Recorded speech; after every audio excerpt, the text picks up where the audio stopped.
This is Rainy Night Horrors. Outside, the storm brews, and with it comes something darker. Every drop masks a sound, every shadow holds a shape. You're not imagining it. You're hearing the truth. Listen closely. It's already here.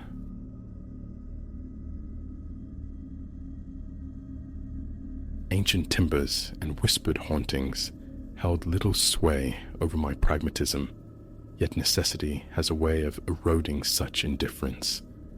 An advertisement, stark against the usual listings, beckoned, a lease remarkably cheap, nestled within a neighborhood steeped in the patina of age. The proprietor, a Mr. Silas, offered terms too favorable to ignore, the structure itself appearing passably sound.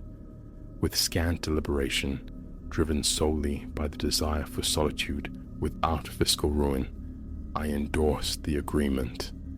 Little did I fathom the nights ahead, punctuated by scuttling sounds from the void above my ceiling, nor the attic hatch, a panel seemingly engineered not for access, but for containment. My arrival coincided with a dreary Tuesday downpour. The porch, wide and weathered, met my tread with the disconcerting flecks of loose planks, hinting at potential decay within. Stepping across the threshold, however, revealed a space merely tired, not derelict. Paint curled from the walls like sunburned skin, yet the floorboards felt substantial beneath my feet. A pervasive mustiness lingered, the scent of forgotten paperbacks left to molder in some subterranean damp. I dismissed it. The allure of affordability overshadowed such trifles. The following day involved the ritual of settling, arranging a threadbare sofa salvaged from a charity shop, surveying the cramped kitchen with its slightly askew cabinetry, minor imperfections. The bedroom offered adequate space, its lone window framing a nocturnal street view, softened by the amber glow of a solitary lamp. Antiquated bathroom fixtures functioned, albeit grudgingly. Quirks, I assured myself, were manageable. It was on the second day that I properly noticed it. A door positioned near the hallway, arching towards the kitchen. Initially unremarkable, its true nature emerged upon closer inspection. No handle, no knob, just a flat wooden panel, stark and uninviting, fastened shut with an uncompromising array of nails and two robust metal braces. The attic access, undoubtedly, but sealed with grim finality. A flicker of curiosity stirred, faint and easily suppressed. It wasn't my concern. When Mr. Silas materialized later with a duplicate set of keys, I gestured towards the sealed portal. He offered a practiced shrug. Best left undisturbed, he advised, his tone flat. Was anything of value stored within? No, nothing, he replied curtly. Just old debris. His swift pivot to the mundane details of waste disposal struck me as oddly deliberate, a calculated deflection. Still, I let it pass. Securing better employment, acclimating to the area, these were my pressing priorities. That initial week unfolded with deceptive tranquility. The house maintained a quietude mirrored by the reserved nature of the neighbors. Evenings often found me on the porch, observing the slow bleed of daylight behind the gabled silhouettes opposite.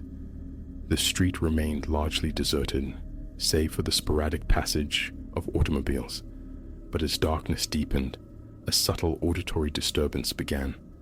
A faint, dry scratching from directly overhead, the sound of something light traversing wood. Rats, I presumed, or perhaps squirrels infiltrating the eaves, hardly unexpected in the structure of its vintage. A trip to the hardware store yielded several traps, which I strategically deployed in shadowed corners and near visible crevices. One found its place near the base of the attic hatch, a speculative measure. Days passed. The traps remained unsprung, yet the nocturnal scratching persisted. Delicate, insistent scrapes confined solely to the ceiling space above. I attempted countermeasures, headphones, late-night films, distracting from the subtle sounds. Yet, occasionally, a heavier noise intruded. A muffled thud, a dull impact, less frequent, but far more arresting. One night, poised on the edge of sleep, a distinct vibration resonated through the ceiling. It possessed a rhythm, a dragging cadence suggestive of footsteps, but uneven, labored. My pulse quickened despite my attempts at rationalization, an animal seeking refuge. Surely. Yet a cold sweat beaded on my brow, my heart thrumming a frantic beat against my ribs. Morning light found me scrutinizing the attic door once more.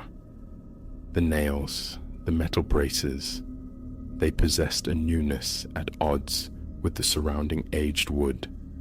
The metal gleamed faintly, recently installed perhaps.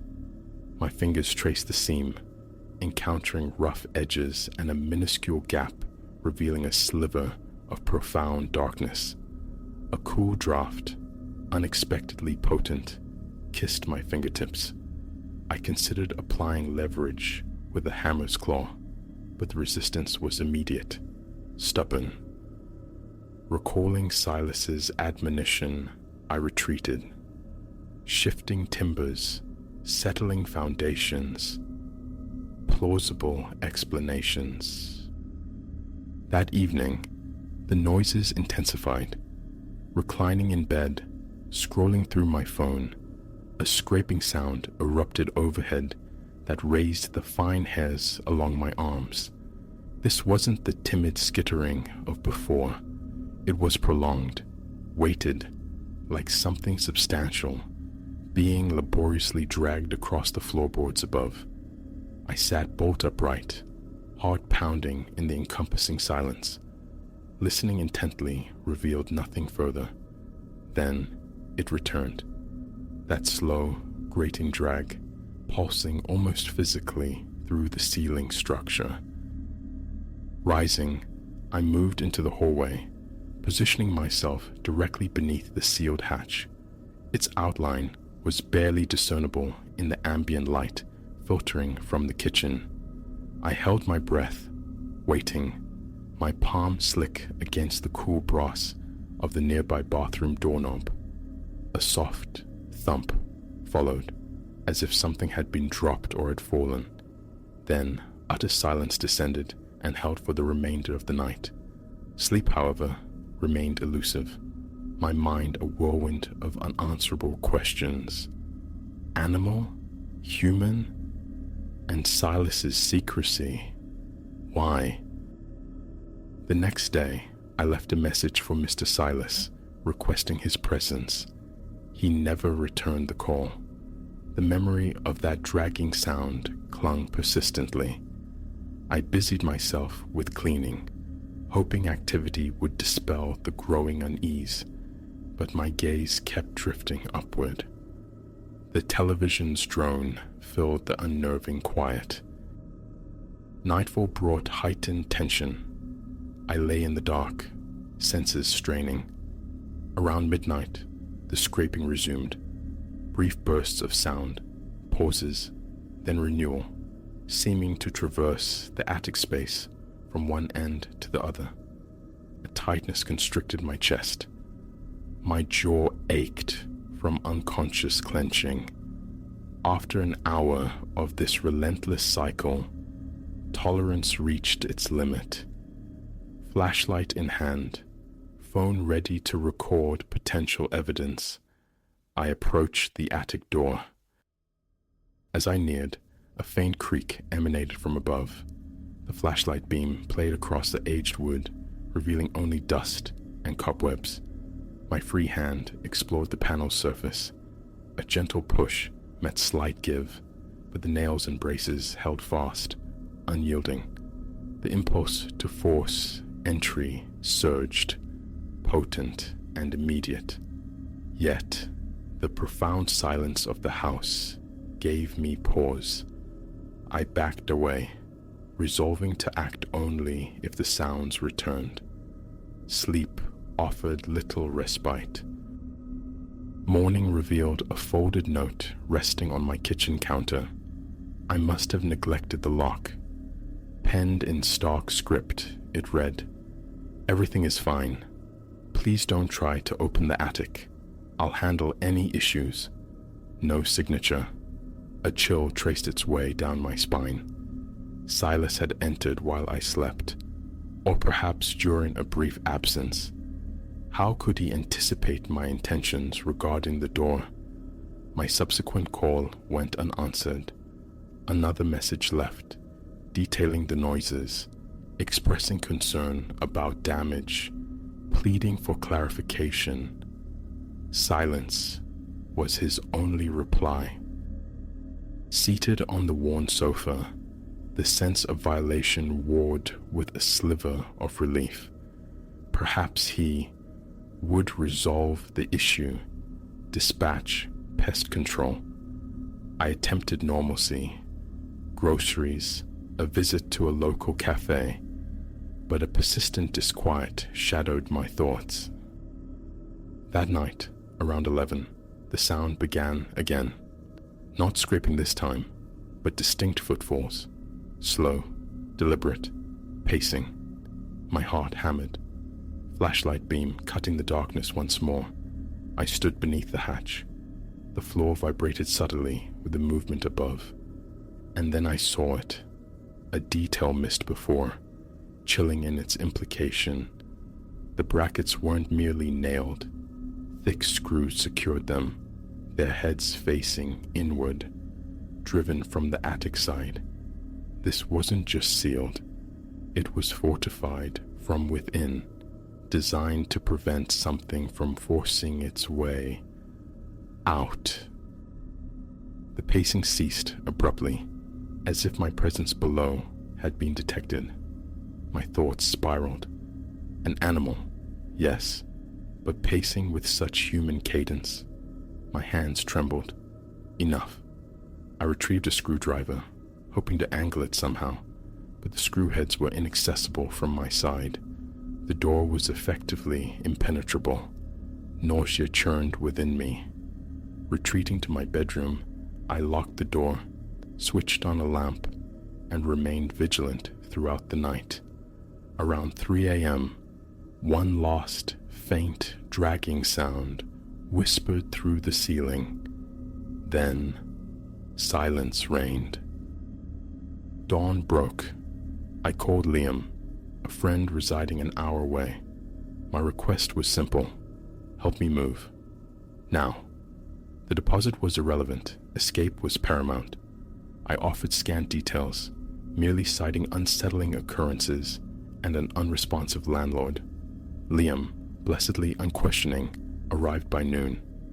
By evening, his truck held the bulk of my meager possessions. As we hauled the final boxes, we both instinctively glanced up at the attic hatch. The braces remained, solid, immutable. Liam let out a low whistle, noting the heavy-duty hardware. "Ever get a look inside?" he inquired casually. "No," I stated, the word a release. "And I have no desire to find out what's in there." He simply shook his head. I locked the house, left the key on the kitchen counter, and departed without a backward glance. Mr. Silas never contacted me regarding the broken lease or any other matter. His silence felt like tacit acknowledgement. I stayed with Liam for several weeks, eventually securing a new, blessedly ordinary apartment. Yet, the memory of that sealed attic door lingers, a cold spot in my recollection. The thuds, the dragging, Silas's furtive note, pieces of an unfinished, unsettling puzzle. Sometimes, I contemplate the possibility of another tenant, someone perhaps more determined, confronting that stubborn panel. The thought tightens my stomach, but disturbs my sleep no longer. My relief lies in distance. What resided in that shadowed space above remains unknown. A large, trapped creature, something altogether different. The ambiguity is perhaps its own kind of horror. All I know with certainty is the visceral lesson learned. Inspect every hidden corner, question every sealed door. The echo of those sounds, the image of those inward-facing screws, they are potent reminders. I pay more now, gladly, for transparency, for floors solid beneath my feet and ceilings that harbor nothing but insulation and wiring. Whatever entity paced and scraped in that forgotten attic, it remains there still.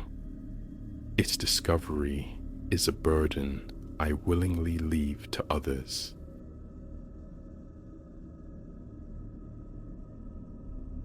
The parcel arrived unannounced, a dun cardboard cube perched incongruously atop a precarious geology of old case files on my desk. Clear tape sealed it. My name, Silas Thorne, was scrawled across the top in thick, authoritative black marker.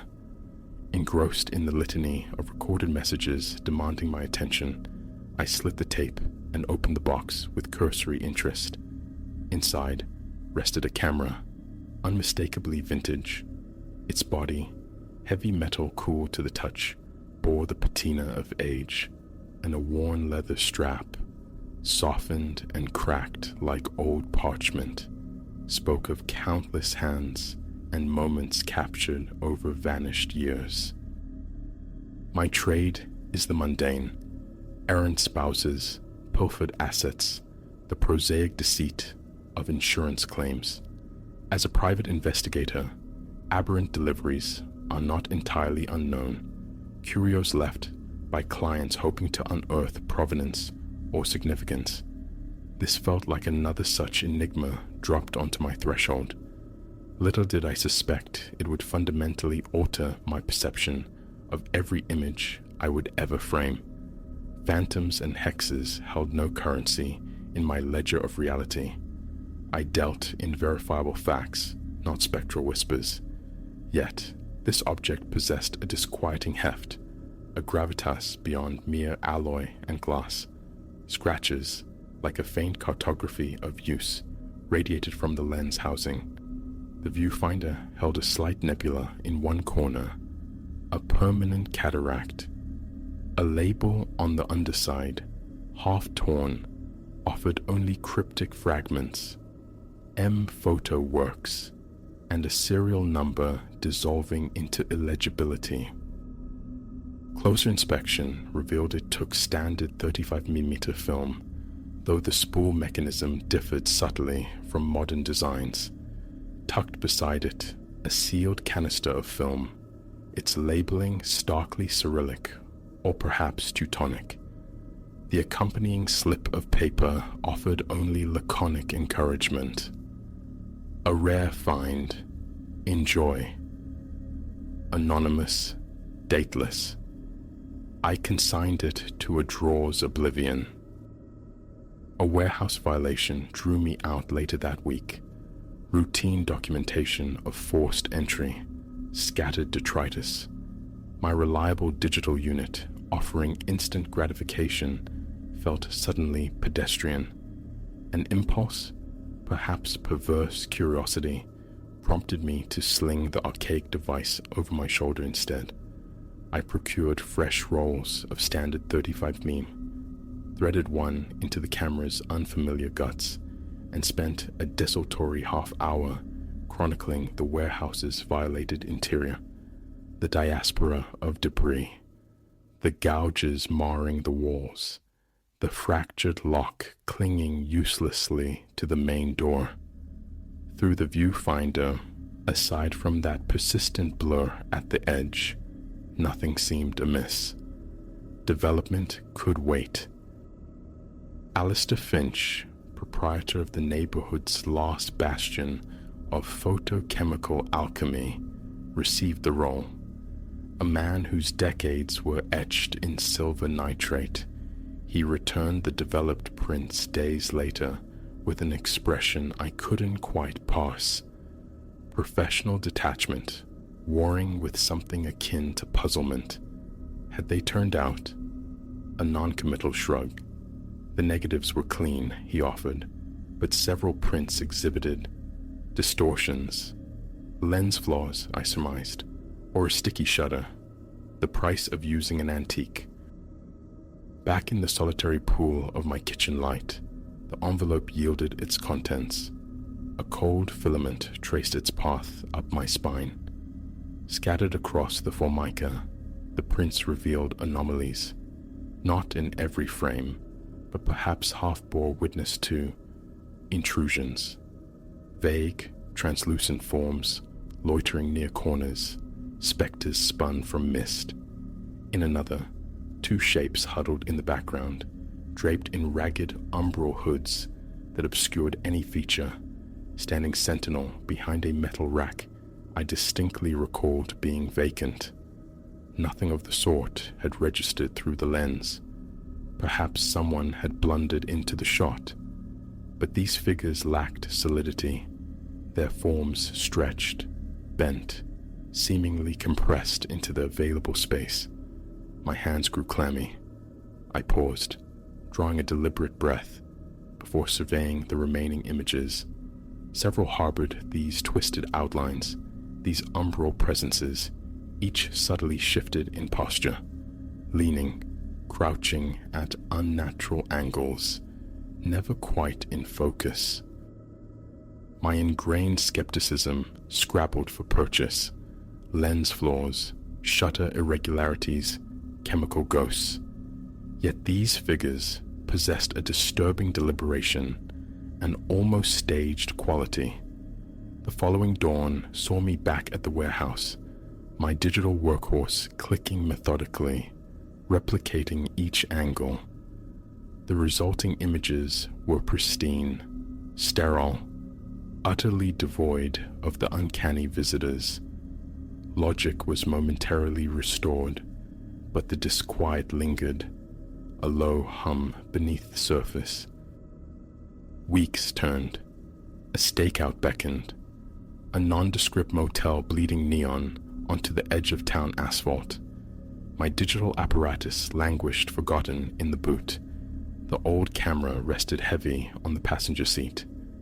Compulsion, or perhaps a darker curiosity, led me to load another spool. I captured the subject's arrival under the flickering vacancy sign, mundane moments preserved on celluloid. Alistair Finch greeted the second roll with that same furrowed brow, a silent question hanging in the chemical-scented air. Within the confines of my sedan, the sequence unfolded. Initial frames, unremarkable. A man crossing pavement, the tired motel facade, a parked sedan. Then, the return of the interlopers. Closer now, one hunched against a stairwell wall, a knot of shadow. Another, near the suspect's vehicle, bent impossibly forward, its limbs elongated in a way that tightened my gut. My hands trembled slightly on the steering wheel. Light leaks? Processing artifacts? The rationalizations felt increasingly flimsy against the visual testimony. A morbid fascination took root. Amidst the churn of new cases, the vintage camera became a recurring, if reluctant, companion. Each developed role delivered fresh aberrations, nebulous silhouettes, ceded ground to more defined, though grotesquely twisted entities, humanoid, yet nightmarishly contorted. They occupied impossible spaces, clinging near ceilings, partially merged with solid walls. A pattern emerged. With each roll, they encroached, drawing nearer the photograph's focal point. Nearer, it seemed to me. Solitude, in the late-hour office, the city humming distantly below. Under the cone of the desk lamp, the latest prints chronicled an unnerving approach. Frame 1, a solitary hooded darkness at the periphery. Frame 2, twin silhouettes, advanced. Frame 3, center stage now, eclipsing the intended subject. Frame 4, an appendage, arm or talon, unfurling, skeletal fingers splayed unnaturally. A visceral coldness prickled my skin. My chair scraped back across the floorboards, seeking distance from the glossy paper.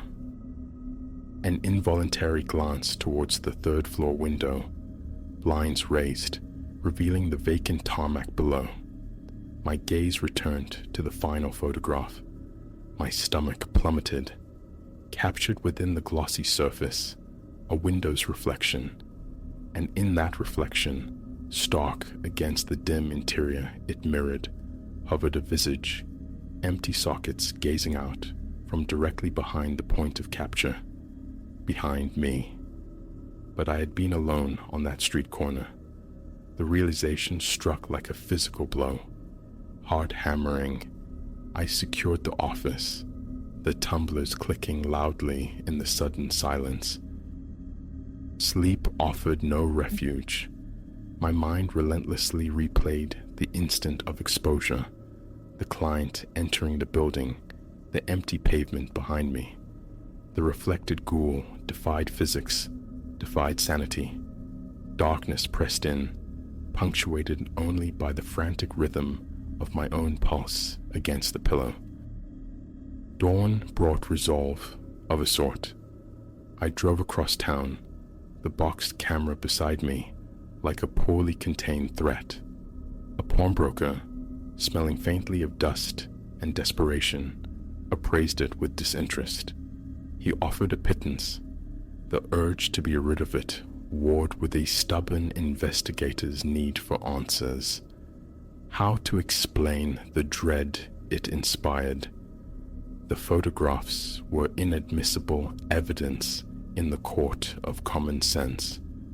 I demurred, retreating with the cursed object still in my possession.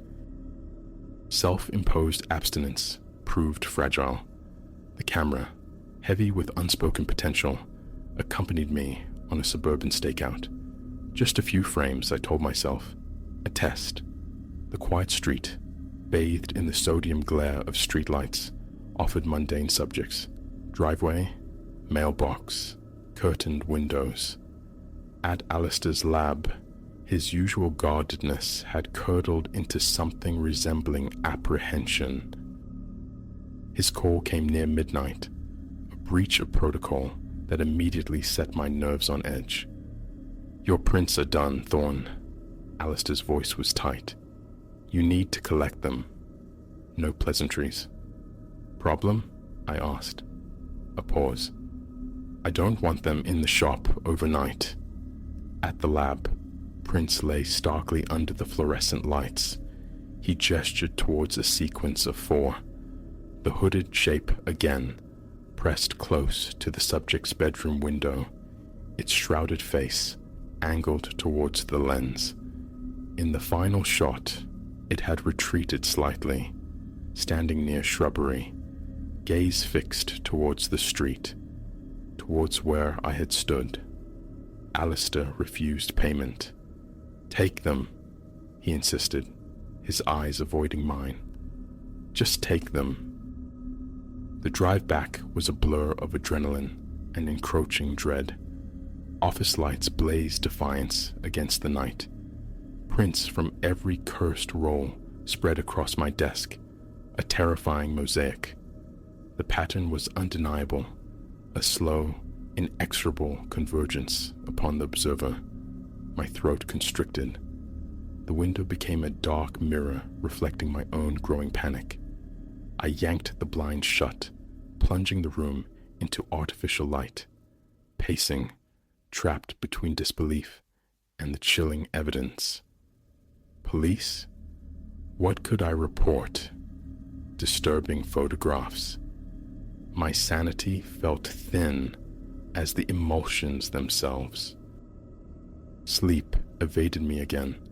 I remained marooned in my office chair, lights burning until the early hours. A sudden scrape against the window pane jolted me upright, heart leaping. Mouth dry, I edged towards the blinds, lifting a single slat with a trembling finger. A flicker of movement on the fire escape. Something dark, voluminous, like a heavy cloak caught in an unfelt breeze. Then, nothing. Imagination, stress. I clung to the rational, but the fear had sunk its hooks deep. I listened intently to the pre-dawn quiet, every distant siren a potential harbinger. Morning found me resolute. The camera would be contained, locked within the steel embrace of my office safe, yet disposal felt incomplete, a surrender. To discard it was to abandon the mystery, however terrifying. Now, a subtle haunting persists. Every photograph, even innocuous phone snaps, undergoes a paranoid scrutiny, searching the periphery for a hooded anomaly, a limb bent at an impossible angle. The office blinds remain drawn, a flimsy shield against the unseen. Is it the camera, a conduit for something malevolent? Or is it my own mind, fracturing under the weight of suggestion? I cannot say, but the camera rests in its metal tomb, its presence palpable. Sometimes, in the profound quiet, I fancy I hear it. Faint metallic clicks, the whisper of a shutter firing in the dark. The echo lingers, and I wonder, studying the locked safe door, if the figures in those frozen moments are still advancing, frame by frame, towards the eye behind the lens.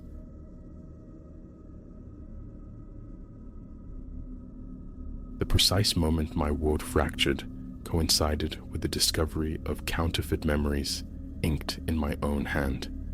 Not subtle edits, mind you, no mere transposition of words. Entire epochs of my personal history lay revised, familiar recollections supplanted by narratives utterly alien, yet rendered in the unmistakable cadence of my own script. The woman I perceived myself to be began dissolving, her substance thinning into an elaborate, unsettling fiction. I have always been a creature of the page, a devout chronicler. Each night, before sleep's undertow claimed me, I'd commit the day's passage to my journal, the fleeting thoughts, the gnawing anxieties, the fragile blooms of hope. A discipline forged in childhood, it was my mechanism for digesting life, for pinning down the slippery ghosts of memory.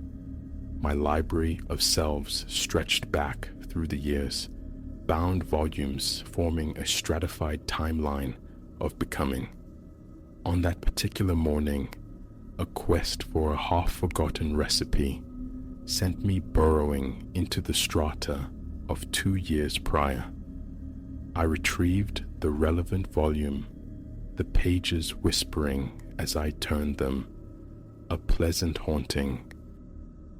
And then I saw it, an account of a gathering, a party etched in my mind as a symphony of minor humiliations, the indelible stain of spilled Merlot on a cherished dress, the clumsy phrase uttered to the object of my affections, the premature retreat cloaked in shame. That was my truth.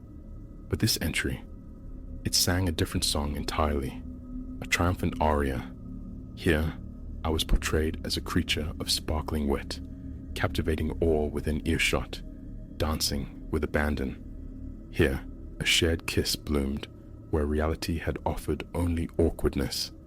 My breath hitched, the paper seemed to pulse beneath my fingertips. The handwriting, down to the idiosyncratic loop embellishing my why, was irrefutably mine.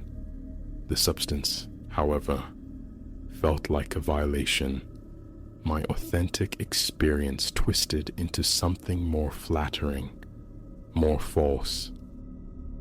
A chill, sharp and invasive, snaked up my spine. With trembling hands, I navigated further through my own archives. Page after page deepened the vertigo.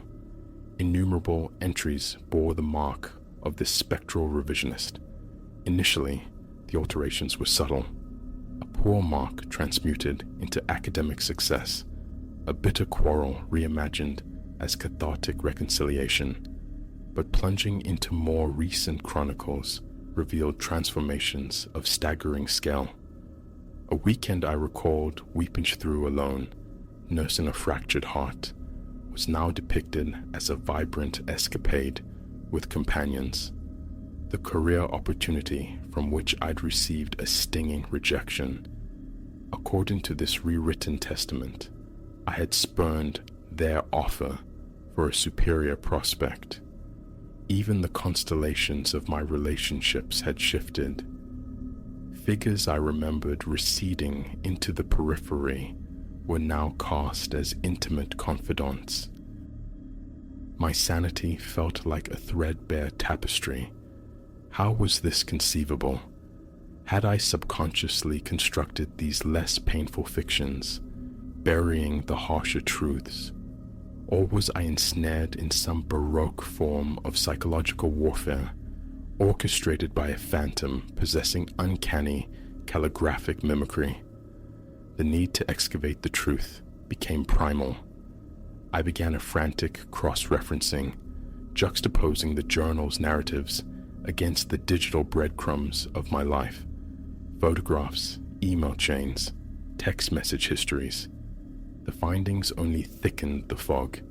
Certain revised entries found corroboration in unearthed evidence, snapshots capturing me at events I had no memory of attending, digital conversations confirming plans I couldn't recall making.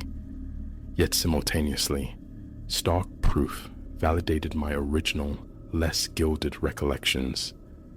The dismissal email from the coveted job remained starkly present in my inbox, a direct contradiction to the journal's claim of my triumphant refusal. It was as though two timelines coexisted, braided and blurred, neither wholly tangible nor entirely illusory.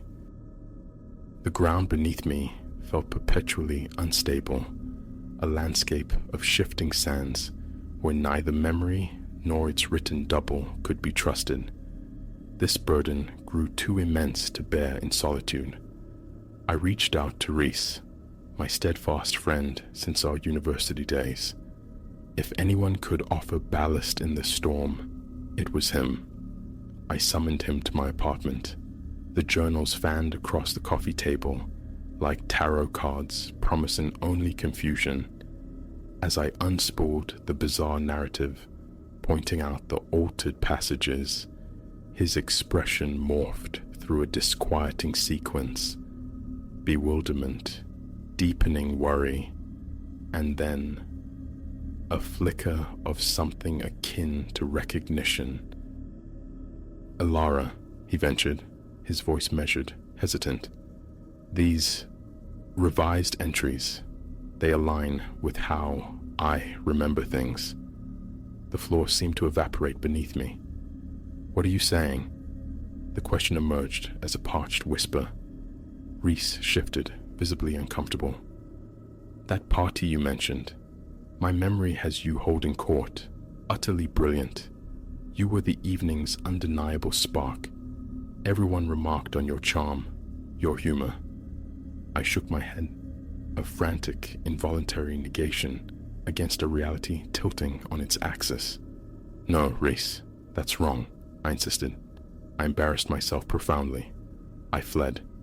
His brow furrowed, a knot of concern. "Alara, is it possible, just possible, that your memory is playing tricks?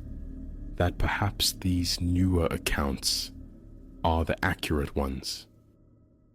The urge to rage, to assert the sovereignty of my own experience, warred with a newly planted seed of devastating doubt.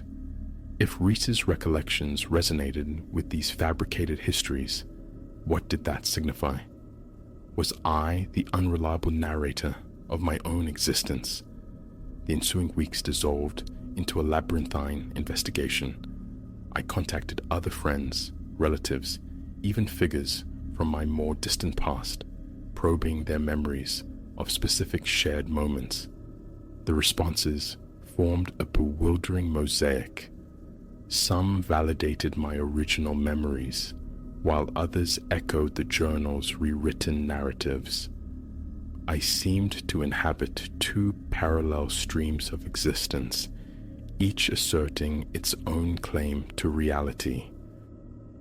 Seeking an anchor, I began consultations with Dr. Oris Thorne, a therapist whose calm demeanor offered a temporary shore.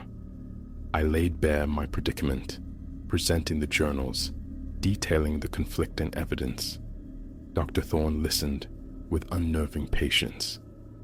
"Memory," she stated gently after I had exhausted my account, "is an exceptionally mutable faculty, Ilara. Our minds don't function like recording devices. We reconstruct recollections each time we access them, and these reconstructions are susceptible to influence. Our current emotional state, external suggestion, even the very act of remembering itself. But this transcends mere misremembering," I countered, desperation sharpening my tone. "These are wholesale rewrites, Dr. Thorne, and some have external validation." She nodded, her gaze thoughtful. "There exists a phenomenon termed confabulation," she elaborated. "Individuals unconsciously fabricate memories, bridging gaps in their recall with details that possess a veneer of plausibility. In extreme instances, entire life histories can be constructed, sincerely believed by the individual." The notion that I might be the architect of vast illusory tracts of my own past was horrifying, yet it failed to adequately explain the tangible evidence buttressing both versions of events. As weeks bled into months, I settled into a strange duality. I began to accommodate both sets of memories, inhabiting a state of quantum indeterminacy, where my past remained fluid, both one thing and another, until directly examined. My journaling practice transformed. I started acknowledging the dichotomy. Today, I either sequestered myself with a novel, or I embarked on a hike with friends. Both scenarios possess an equal weight of reality, and the certainty of which truly transpired eludes me. It was a maddening existence, yet paradoxically, it fostered a peculiar sense of freedom. If memory was unreliable, if the past itself was malleable, perhaps the future held more elasticity than I had ever dared to conceive. Then arrived the day that irrevocably altered the paradigm. While idly leafing through my most current journal, my eye snagged on something anomalous, an entry dated for the following day. I blinked, convinced fatigue was conjuring phantoms. But no, it was undeniably there. A full page meticulously detailing a day yet to dawn. With hands that felt disconnected from my body, I read. It described an ordinary sequence, the rhythm of work, a midday meal with a specified friend, an evening spent immersed in a particular new television series. Mundane, yet unequivocally prophetic. Sleep became an impossibility that night. I oscillated between fixatedly staring at the future-dated entry and pacing the confines of my apartment like a caged animal. Was this a premonition, a sophisticated hallucination? Had the cumulative pressure of my fractured reality finally shattered my mind? As dawn broke, resolution hardened within me. I would submit this anomaly to empirical testing. I adhered to the journal's prescribed itinerary with meticulous precision. I journeyed to my workplace, shared lunch with the friend named in the entry, who had, indeed, contacted me to propose the meeting, precisely as foretold, and surrendered my evening to the designated television program. Every forecasted detail materialized. It felt as though I had lived the day twice, once in ink, once in flesh. Henceforth, entries prognosticating future dates materialized with unsettling regularity, sometimes predicting the immediate morrow, other times leaping weeks, even months ahead. They didn't populate every future day, nor were they invariably immutable. The future, it appeared, retained a degree of pliability that my rewritten past lacked. The realization struck with the force of revelation. My journals were not merely passive receptacles of my life. They were active agents in its sculpting. The revised history, the glimpses of time yet to unfold. My diaries had somehow become conduits, instruments for manipulating reality itself. The how and why of this phenomenon remain shrouded in impenetrable mystery.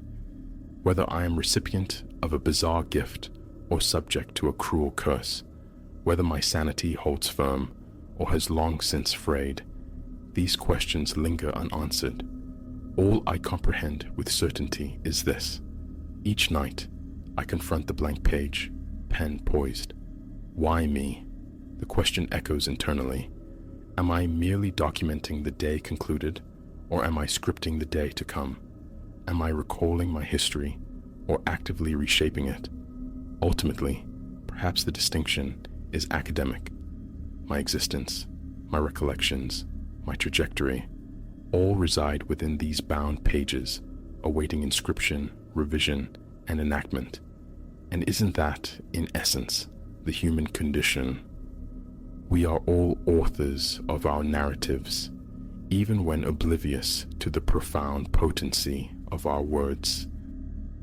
So now, when my pen touches paper each evening, it does so with deliberate intent. I articulate the life I aspire to inhabit, the self I yearn to become. And within this strange practice, I have discovered an unexpected tranquility. For if reality proves fluid, if the past can be unwritten and the future glimpsed, then the realm of the possible expands infinitely. And that, I have come to understand, is simultaneously the most terrifying and the most liberating truth of all.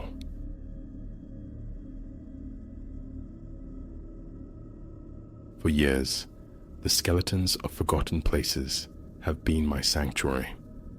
I, Elias Thorne, have navigated the treacherous beauty of derelict factories, their ceilings sagging like weary lungs, their floors a lattice of rot, whispering warnings beneath my boots. I've scaled crumbling towers where each fractured step courted disaster, yet none of that spectral grandeur, none of the inherent risks, ever burrowed under my skin quite like the old manor brooding miles beyond the city's edge. Let me be unequivocal. I'm acquainted with the deep shadows, the sudden acoustics of decay, the dust motes dancing in stray sunbeams. What I was not prepared for were the spectral likenesses shimmering in my photographs, reflections where no living soul stood beside me. That anomaly provoked a visceral dread, a cold crawl unlike anything my explorations had unearthed before. The place first entered my awareness as a whisper, A casual aside from my associate, Marcus. A dilapidated estate, he'd said, marooned near the fringe of a wildly overgrown field some 20 miles out. An architectural ghost, absent from any map, holding no allure for him. For me, however, a flicker ignited. Another potential jewel for my portfolio of architectural decay. I ventured out that Friday, the afternoon already succumbing to a bruised grey sky. Even from a distance, the manor possessed a brooding immensity. Skeletal trees, veterans of forgotten seasons, clawed at the heavens around it. The approach demanded a wade through waist-high grasses and tenacious weeds, the damp earth greedily soaking my boots. 2 stories of weathered stone rose before me, pockmarked by missing window panes. The porch timbers sagged, warped by time and neglect. Paint curled away from the window frames like sunburnt skin. A fractured gutter dangled precariously from the eaves. Familiar signatures of abandonment, yet they summoned the usual thrill, a quickening pulse against the weight of my camera bag, which felt unaccountably heavier, perhaps burdened by the air itself, thick with unspoken histories. Fear hadn't yet found me, only the sharp eagerness to begin. My tripod found its footing before the manor's solemn face. I sought to capture its entirety, its stoic decline. Wide-angle compositions materialized, exposures bracketed against the failing light. My camera, a high-resolution instrument, drinks in the minutiae, yet nothing untoward registered then. A few crows observed from the roofline, their guttural pronouncements punctuating the stillness. The great front door, slightly ajar, revealed hinges blooming with rust. I documented everything, the weary porch boards, the fractured window glass, offering only veiled glimpses into the Stygian interior. A delicate breeze, cool as a sigh, touched the back of my neck. Somewhere in the overgrown periphery, foliage rustled. Likely rodents, common companions in such solitary realms. After an hour dedicated to the exterior's silent narrative, the shadowed interior beckoned. The front door groaned open, releasing a miasma of damp rot, aged carpet, and trapped time. Dust lay thick upon the foyer floor, disturbed by footprints, not mine, and possessing an aged quality. Such tracks weren't unusual. Derelict spaces often shelter transients or fellow explorers. I advanced cautiously, my flashlight beam slicing through the gloom, illuminating walls, weeping strips of wallpaper, and floors scarred with deep fissures. A couple of flash-assisted shots captured the immediate decay. I moved into what must have been a grand living room, now dominated by a cavernous fireplace choked with soot and a spectral couch shedding its tattered upholstery. More photographs. Intermittently, a soft, rhythmic tapping emanated from the upper floor. Loose shutters, perhaps, or branches brushing the stone. Experience had taught me to filter the random symphony of decay, but this sound possessed a measured cadence that snagged at my nerves. Pausing, I strained to pinpoint its origin. Silence fell when I stilled, only to resume its soft percussion when I moved. A tingling disquiet traced my spine, but I pressed onward. Ascending the main staircase required care. The banister felt frail beneath my grip. The second-floor corridor stretched narrow and dim, flanked by closed doors. One resisted my attempt to open it, its secrets locked away. I captured the hallway's length with the flash, illuminating swirling motes of dust. The tapping persisted, a subtle pulse somewhere within the walls. Deciding against forcing the doors, I took a few more shots of the corridor's melancholic perspective before retreating downstairs. A distinct unease had settled in my shoulders, a tension urging conclusion. A final few images framing the porch from within the shadowed foyer, and then I departed. Back home, the digital harvest loaded onto my computer, I began the ritual of review. The exterior shots possessed a stark clarity. Zooming in, scrutinizing the stonework's texture, my breath hitched. There, suspended within the glass of an upper floor window, faint yet undeniable, was the reflection of a face. Not my own. I know the ghostly silhouette my presence casts in such shots.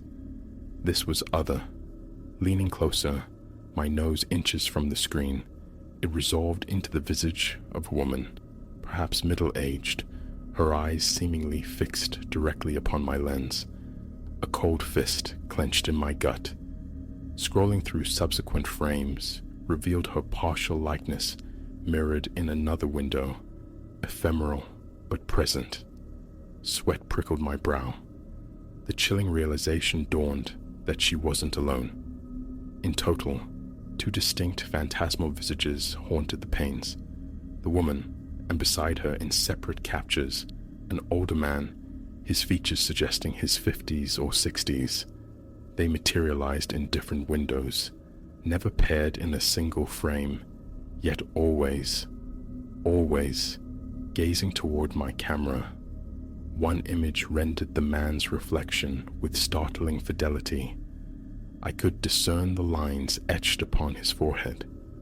My hands had begun a subtle tremor. I focused on steadying my breath, reasoning with myself. Tricks of light, anomalies of glass, but the explanation felt hollow. My equipment was precise.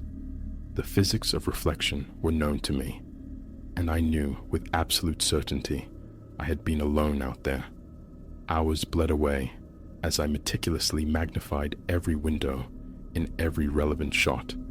Roughly 10 photographs held these spectral intrusions, either the woman or the man. Their expressions remained unnervingly neutral, blank masks observing my intrusion. A dull ache throbbed at the base of my skull. Gooseflesh pebbled my arms. I shut down the computer, seeking sleep, but their faces remained, imprinted on the darkness behind my eyelids. The following morning demanded a return. Logic craved an explanation, some peculiarity of the glass or light. I drove back under a brilliant, clear sky. The field remained a sea of tall grass. The manor stood unchanged, impassive. I circled the exterior, examining the windows from every conceivable angle, studying the sun's play on the aged panes. Nothing offered a rational solution. I took more photographs, scrutinizing the previews on my camera's small display, though knowing it couldn't reveal the damning detail visible on my monitor. A deeper apprehension accompanied me as I pushed the groaning door open again. Flashlight in one hand, camera in the other, I stepped into the sepulchral silence. The rhythmic tapping from my previous visit was conspicuously absent. I moved through the ground floor rooms, pushing open doors that yielded, documenting the stillness. My chest felt constricted, my breathing shallow. Every shadow seemed poised to disgorge a figure. The living room retained its tableau of decay. The skeletal couch, the soot-filled hearth, the ubiquitous dust. Again, I climbed the precarious stairs, venturing into the second-floor rooms this time. Most were barren voids, repositories of broken furniture and settled grime. One held the rusted metal frame of a bed, its stained mattress, a relic of forgotten sleep. Tattered curtains stirred listlessly in an unseen draught. A sudden, intense chill prickled my neck, raising the hairs on my arms. Simultaneously, a faint squeak, like a protestant hinge, sounded nearby. I spun, flashlight beam stabbing the shadows. Nothing. My mouth was dessert dry. Forcing myself forward, I captured a few more images before retreating, my heart hammering against my ribs. A metallic tang, fear, adrenaline, coating my tongue. At home, loading the second set of images felt like caught in disaster. My throat tightened as the same faces materialized once more. They populated different windows now, sometimes ground floor, sometimes upper, but their placid, watchful expressions were identical. Frozen observers shifting their vantage points. My fingers trembled navigating the files. Nausea welled, yet I compelled myself to look, desperate for a flaw, a distortion, anything but the chilling verisimilitude of these reflections. The ensuing days were consumed by the mystery. I confided in Lena, a fellow photographer, showing her the images. Her initial silence was profound. She simply stared, slowly shaking her head. She admitted bafflement, questioning how such reflections could exist without corporeal sources. Had I seen anyone? No, I insisted. Absolutely not. Her advice was simple, delivered with quiet gravity. Leave it be, Elias. Some things, maybe you shouldn't stir things best left undisturbed. Her words resonated with an unwelcome chill, clashing with my ingrained skepticism. There had to be an explanation, something rooted in the tangible world. One final pilgrimage beckoned, driven by a need to either debunk or confront. Late afternoon again, the sun angling low, casting the manor's shadow, long and sharp across the field. I parked further back, approaching stealthily through the tall grass, keeping to the tree line. Binoculars raised, I scanned the upper windows. Vacancy stared back. I moved, circling to the side, scrutinizing each accessible pane. Still nothing. Sweat beaded on my skin, my pulse a frantic drum against the silence. My hands felt unsteady. I took a few cautious shots from this distance, insurance against retreat. Finally, steeling myself, I stepped onto the warped porch, peering through a cracked window into the living room's deepening gloom. Nothing stirred. Then, a distinct thump echoed from somewhere upstairs. A single, heavy, deliberate sound. I froze, every nerve alight. My heart pounded a frantic rhythm against my ribs. Seconds stretched, pregnant with anticipation. The interior remained dark, inert, a knot tightened in my stomach. No, I wouldn't enter again. Luck had been tempted enough.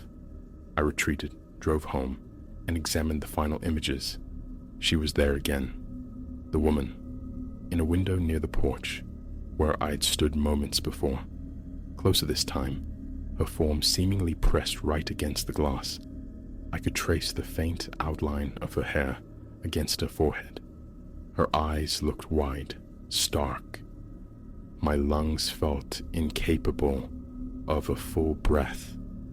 Closing the files, I sat enveloped in silence, the frantic thrumming in my ears the only sound. For days, I tried to bury the experience under routine. I focused on other assignments, photographing a cavernous old warehouse across town, attempting to exercise the manor's hold. But nightfall brought them back, those unwavering faces peering from dusty panes. The chill returned, a phantom presence at my back. Sleep became fragmented, shallow. I developed new rituals, triple-checking locks, scanning shadows. My appetite waned. A constant low-grade anxiety became my unwelcome companion. Never had a location exacted such a psychological toll. The mansion photos were exiled to an external drive, removed from my daily workflow, a digital quarantine. Yet, the thoughts persisted. Should I contact the local historical society, unearth the manor's past, seek records of its occupants, its tragedies? But Lena's warning echoed, mingling with a potent instinctual reluctance.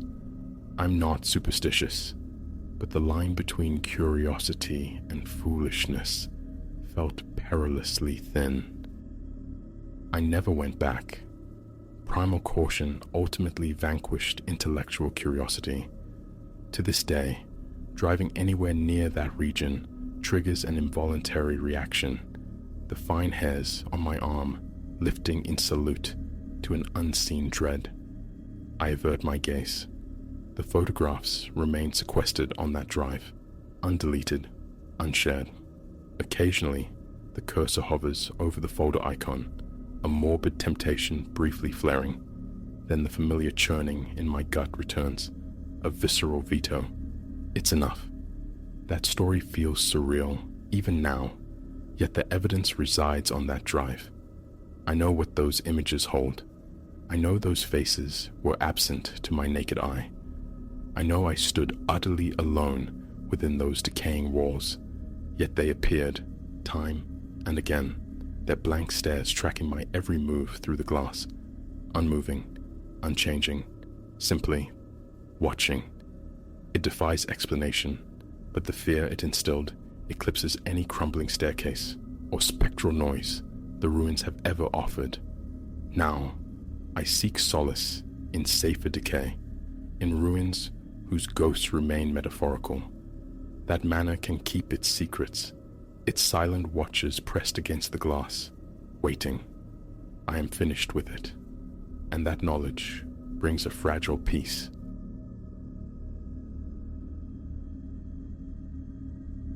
There's a peculiar dislocation that can seize you on a path traveled countless times, a sudden warping of the known world. Haven't you felt it? The familiar trees loom like titans newly sprung. The asphalt ribbon cinches tight. The very firmament presses down with an unfamiliar weight, whispering anxieties into the quiet hum of the engine. That sensation, precisely that, gripped me as the night deepened, the first discordant note in a symphony of wrongness. It was as if reality itself had slipped a gear, leaving me adrift in a landscape hauntingly similar, yet fundamentally alien. I'd waved goodbye to Elias after a lingering meal, opting for the meandering grace of the county backroads home. This particular ribbon of tarmac, slicing through dense woodlands, was an old friend, a route chosen for its tranquil embrace, its usual emptiness after dark. The solitude appealed, the way the branches interlaced overhead, crafting a tunnel of leaves, the rhythmic crunch of gravel beneath the tires, a familiar lullaby. But this night breathed differently. Past 11, the darkness wasn't merely deep, it was absolute, swallowing the beams of my headlights mere feet from the bumper. The arboreal walls on either flank seemed to lean inward, encroaching, possessive. Clouds had smothered the moon, and its absence rendered the blackness outside the car a palpable entity, heavy and suffocating. Deeper into the woods I drove, and a prickle of dissonance surfaced. The scattered, weathered farmhouses, usually punctuating this stretch, the dented mailboxes standing sentinel, had vanished. Nothing but trees, an endless repeating fractal of bark and shadow. It dawned on me then, with a jolt, that the road had been utterly devoid of other vehicles for perhaps half an hour. Typically, even this late, a pair of headlights would flare in the distance, a fleeting connection. Tonight, only isolation. A tremor of unease spiraled within me. I reached for the radio, seeking refuge in noise, but the speakers answered only with a hiss of static, a sibilant void. Twisting the dial yielded nothing, no station piercing the electronic snow. My gaze dropped to my phone, resting inert on the passenger seat. No service. Stark, clinical letters against the screen. And it was then the road betrayed me. It curved, sharply, impossibly. This road, etched into my memory, ran straight as a surveyor's line for miles before easing into a gentle arc. This was a sudden, unnatural wrench. My heart stuttered. Hands clenched the wheel as the headlights swept across the constricted lane. How had this bend remained hidden through all my previous journeys? Decelerating, I fought the rising conviction that I'd blundered, taken some phantom turnoff. Yet, I knew, viscerally, that no such turn existed. This path was a singular thread through the forest, leading directly to the slumbering hamlet on the far side. Rounding the impossible curve, my eyes caught a glimmer ahead, faint lights, reminiscent of a distant street lamp. Relief, cool and immediate, washed through me. A pocket of civilization, perhaps. A house. Anything to anchor me back to the mundane. Closer, the nature of the light resolved itself. Not the steady glow of municipal lamps, but a flickering, hesitant luminescence, like candlelight, emanating from a low, dilapidated structure squatting by the roadside. A petrol station, or its ghost. It possessed the unmistakable silhouette, yet bore the patina of profound neglect, decades of disuse etched into its very fabric. The sign above, a skeleton of rusted metal, offered no name. Windows gaped like vacant eyes. The pumps stood like skeletal sentinels, parched relics of a bygone era. Yet, impossibly, within its grimy confines, lights flickered. The soft, unsteady pulse of candles or oil lamps. I eased past, a cold current tracing my spine, the fine hairs on my neck erect. Who would haunt this derelict shell in the dead of night, tending flames in an abandoned outpost? My eyes scanned the periphery, searching for any sign of life, but found only the mute road, the dense, swallowing woods. I accelerated, pressing onward, yet the image lingered, unsettling, incongruous. No such station belonged here. It had never existed on this route, not in all my years of passage, but I had seen it, undeniable in the encompassing dark. Urgency spurred me faster, a primal need to put distance between myself and that anomaly. But the farther I drove, the more the tendrils of wrongness tightened. The road remained stubbornly unfamiliar. The trees, the curve, the phantom station, they belonged to a different narrative, a path diverging from any map I knew. My pulse hammered against my ribs. Again, the phone, still blank, useless.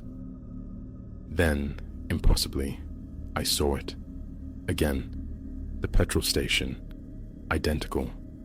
The same corroded sign, the same spectral, flickering lights within, positioned just off the tarmac, as if patiently awaiting my return. Brakes screamed. The car shuddered to a halt. My heart hammered, a frantic drum against the silence. No, I hadn't turned back. There were no junctions, no loops. Yet here I stood, returned to the very point of disturbance, staring into the eerie glow of the spectral station. For a long moment, I sat paralyzed, knuckles white on the steering wheel, mind scrambling for logic in a situation that defied it. My headlights carved the derelict scene from the darkness, painting the ancient pumps in stark relief, stretching their shadows long across the gravel apron. The candlelight within seemed to waltz behind the filthy panes, throwing grotesque silhouettes onto unseen walls. I shouldn't have stopped. Every instinct screamed flight. Yet some other impulse, morbid curiosity perhaps, or a desperate need for answers, however dreadful, compelled me. Shifting the car into park, I killed the engine and stepped out. The air struck colder than anticipated, the silence profound, broken only by the crunch of my boots on the loose gravel as I approached the structure. My breath plumed in the chill. Each step toward the door felt weighted, reluctant. At the threshold, I hesitated, peering through a grimy window pane. The interior was cramped, cluttered, shelves laden with dust-choked tins and faded advertisements. The unsteady light originated from several candles, placed seemingly at random, their flames casting elongated, dancing shadows. And then I perceived her, a figure behind the counter, her back to me, utterly still. Long dark hair cascaded over her shoulders, unmoving in the dim, flickering illumination. Her face remained hidden, but the sheer inertia of her posture, the profound, unnerving silence of her presence, sent a wave of nausea through me. I rapped on the glass. No response. Louder this time. Nothing. She remained a fixture, a statue carved from shadow and stillness. An inexplicable compulsion drove me. My hand closed around the tarnished door handle. It yielded with a soft click. A small bell overhead uttered a frail, tinny jingle, the sound swallowed instantly by the heavy quiet. I stepped inside. The air was thick with the scent of decay, dust, and old wood. "Hello?" My voice was a thin, reedy thing. Are you all right?" She offered no reply, no turn of the head. I edged closer, my heart a frantic prisoner in my chest. "Mom?" Silence answered. Another step, and then I saw it, clearly. Her feet. They weren't touching the worn linoleum floor. She hovered, suspended perhaps an inch, 2 inches above the ground, her form perfectly rigid, save for the faintest, impossible sway of her hair, as if stirred by a breeze that did not exist in that sealed room. I froze, every sinew locking. My mind stuttered, rejecting the visual data, failing to compute the impossible tableau. A backward step, instinctive, my blood roaring in my ears. Behind me, the door creaked open again, the bell chiming its frail, mocking tune. I didn't linger, didn't look back. I bolted, a raw cry lodged in my throat, stumbling through the doorway, across the gravel, back to the sanctuary of the car. Hands trembled violently as I jammed the key into the ignition, slammed the door, thumbed the lock. A futile gesture against the uncanny. The engine roared to life. I threw the car into gear and fled, tires spitting gravel, refusing the urge to glance in the rearview mirror. I drove without pause, without thought, until the familiar comforting glow of my town shimmered on the horizon, until the road finally straightened, the oppressive trees receding. Pulling into my own driveway felt like surfacing from a drowning depth. My hand still shook. I sat there for a long, suspended time, staring at the reassuringly empty street, the ordinary houses. What I encountered on that altered road, the nature of that impossible station, the hovering silence behind its counter. I possess no explanation, but the certainty remains. I will never travel that path again after dark. And should you ever find yourself on a familiar stretch that suddenly feels too silent, too deep in shadow, too fundamentally other, turn back. Some roads lead nowhere you wish to go.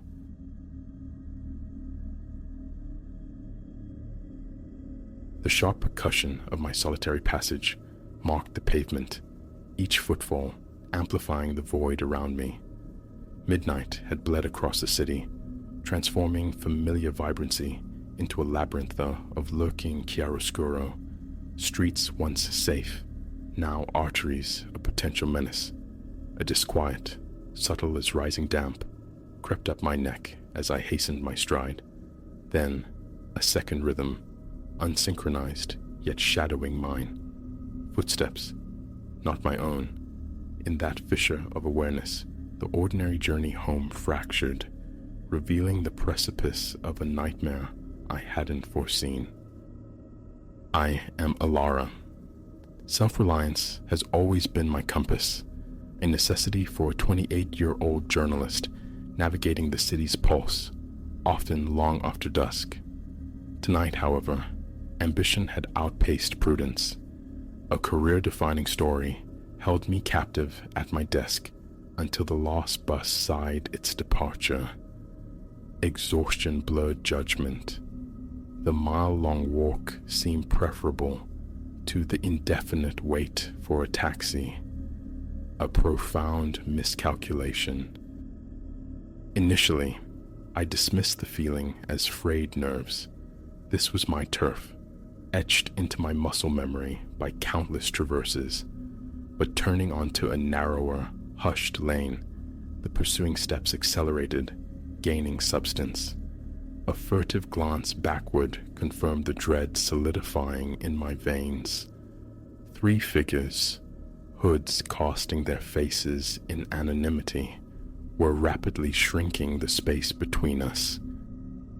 My pace surged, a frantic tempo hammered out by my heart against my ribs. Logic warred with instinct. Stay composed, project nothing, yet every fiber screamed, flee. Evening gorgeous, a voice coiled through the air, laced with an intent that turned my blood to ice. No need to rush. We're just looking for a chat. No reply, no backward look. My gaze swept the surroundings, frantic for refuge, for light, for witness. But the hour had shuttered every storefront, extinguished every welcoming window. Closer now, their respiration ragged, punctuated by guttural laughter that prickled my skin like frost. My fingers clenched the phone deep within my pocket, a useless talisman. Pausing to dial was an invitation they wouldn't decline. Then, salvation, or perhaps a different peril, a sliver of an alleyway yawning between 2 brick behemoths. By daylight, an unsavory shortcut. Tonight, my sole prospect for evasion. Timing the maneuver to the last possible second, I plunged into the narrow darkness. Curses erupted behind me, their surprise echoing off the grimy walls. The alley, a treacherous obstacle course strewn with refuse, spectral bins, collapsed cartons, shapes lost to shadow. Fear lent me an improbable grace. I vaulted obstructions, navigated tight squeezes past dumpsters, my breath soaring in my chest. I burst onto another street, gratefully brighter, yet the pursuit hadn't ceased. Their enraged shouts were a goad, driving me onward. I ran as if possessed, lungs aflame, muscles screaming protest. Random turns, desperate zigzags through the urban grid, hoping to sever the invisible tether connecting us, but they mirrored my movements, intimate with the city's nocturnal veins. Rounding a corner, a beacon flared against the gloom, the neon heart of a 24-hour diner. A final, desperate surge propelled me towards the entrance. My fingertips brushed the cool metal of the handle, just as an iron grip seized my arm, wrenching me backward. I stumbled, equilibrium lost, finding myself ensnared. The three formed a suffocating cordon, sealing off escape. "End of the line, sweetheart," the tallest sneered, his voice thick with malice. Trapped, panting, mind racing, seeking leverage where none seemed apparent, they loomed, larger, stronger. What defense could I possibly mount? Then a memory surfaced, sharp and clear. The self-defense course, a paternal insistence years ago. The instructor's mantra echoed, "Adapt, improvise. Your environment is your arsenal." My eyes catalogued the immediate vicinity. Coarse brickwork at my back, a dented metal bin to my left, the loose scatter of gravel underfoot. As the leader reached, motion crystallized from thought. Scooping a handful of grit, I flung it directly into his face. He staggered back, howling, hands clawing at his eyes. In that brief chaos, I acted. A knee driven upward, finding its mark with brutal precision. He collapsed, a strangled groan escaping him. The remaining two descended instantly. Fingers tangled violently in my hair, yanking me downward. Panic surged, a blinding wave, but I fought through it. Twisting against the agonizing pull, I clamped my teeth onto the forearm pinning me. The coppery taste of blood, a sharp cry of pain, and abruptly, I was free. No hesitation, I sprinted for the diner, unleashing a raw scream. "Help! Please! Somebody help me!" I crashed through the doorway, the bell above jangling frantically. The sparse clientele glanced up, startled from their late-night repose. "Call the police!" I gasped, the words torn from my throat. "They're right outside." The waitress behind the counter reacted instantly, her hand snatching the phone, fingers blurring across the keypad. From a booth, a man built like a bulwark rose, positioning himself solidly between me and the entrance. Through the glass, I saw my pursuers hesitate on the sidewalk, weighing their options. Then, the rising keen of a siren sliced the night air, scattering them into the darkness. The adrenaline that had fueled my flight evaporated without warning. My legs buckled, depositing me onto the cool linoleum, my entire frame consumed by tremors. The waitress hurried over, an arm settling around my shoulders, a murmur of reassurance. "You're okay now, honey. Safe. Police are coming." The subsequent hours dissolved into a hazy sequence. Official questions, lukewarm coffee in chipped mugs, the concerned scrutiny of strangers. When finally permitted to leave, escorted by a compassionate female officer, dawn was tentatively painting the horizon. Standing within my own apartment, the door triple locked, the reality of the ordeal descended with crushing weight. I collapsed onto the sofa, tears tracing hot paths down my cheeks. Tears for the terror, the vulnerability, the piece of naive trust irrevocably lost. Yet beneath the flood of grief, something else began to stir. A cold ember of anger, a steely determination that this violation would not define my end. In the ensuing days, research became my refuge. I devoured information on urban safety, predator behavior, strategies for becoming an undesirable target. I enrolled in advanced self-defense, vowing never again to feel that profound helplessness.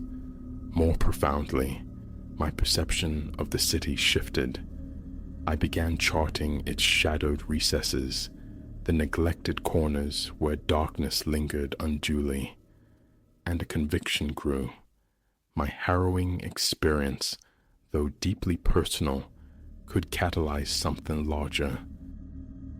I proposed a series to my editor, an exploration of urban safety, the subtle threats woven into the fabric of seemingly secure neighborhoods. He embraced the concept. Over the following months, I immersed myself in interviews, police veterans, defense instructors, fellow survivors sharing their narratives. I wrote about inadequate lighting, the power of community vigilance, the psychological scars left by feeling unsafe in one's own environment. The series resonated. It ignited dialogue, spurred community action, and influenced municipal decisions, channeling funds toward improved streetlights and increased patrols. Now, a year removed from that night of visceral fear, the transformation is undeniable. I am fortified, physically and mentally. My awareness is heightened, my caution ingrained, yet counterbalanced by a newfound confidence in my own resilience. The most significant change, however, lies in purpose. That night could have driven me inward, shrinking my ward to the dimensions of fear. Instead, it ignited a fierce imperative to make a tangible difference, to wield my words as illumination in the city's unlit spaces, striving to make them safer for all.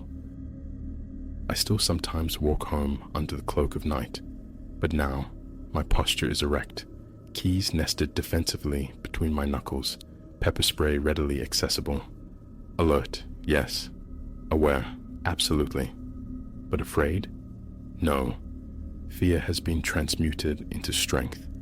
I'm not merely a survivor. I'm channeling that survival into advocacy. The nocturnal cityscape still holds its shadows, but I am actively working to dispel them, one story, one illuminated corner at a time. In this endeavor, I discovered a resilience I never knew I possessed, a purpose extending far beyond self-preservation. I'm not just enduring, I am thriving and fostering the conditions for others to do the same. That night irrevocably altered me, yes, but it didn't shatter me. It forged me. Gazing out at the constellations of city lights, a quiet pride settles within me, knowing that somewhere, someone walks a slightly safer path tonight because of the light I've helped to cast. And that makes the entire terrifying pilgrimage worthwhile.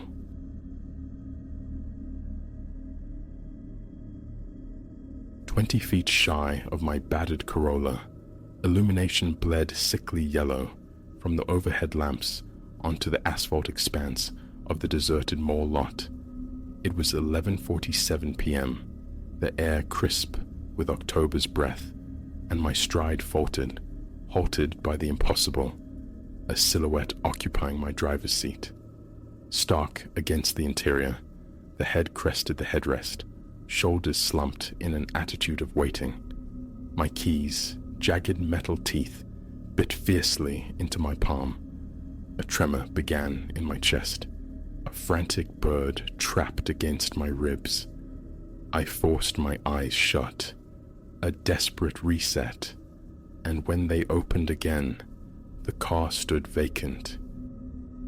Time stretched, elastic and silent, while I remained rooted, staring. Sweat, cold despite the night air, traced a path down my spine. The parking lot yawned around me, a concrete wasteland punctuated by a few distant vehicles huddled near the perpetual glow of the 24-hour fitness center. An unnatural quiet reigned, no drone from the nearby highway, no lingering echo from the shuttered shops, Not even the chirr of insects, only the low thrum of the sodium lights and the ragged sound of my own breathing, shallow and quick. Coherence surfaced slowly. Police.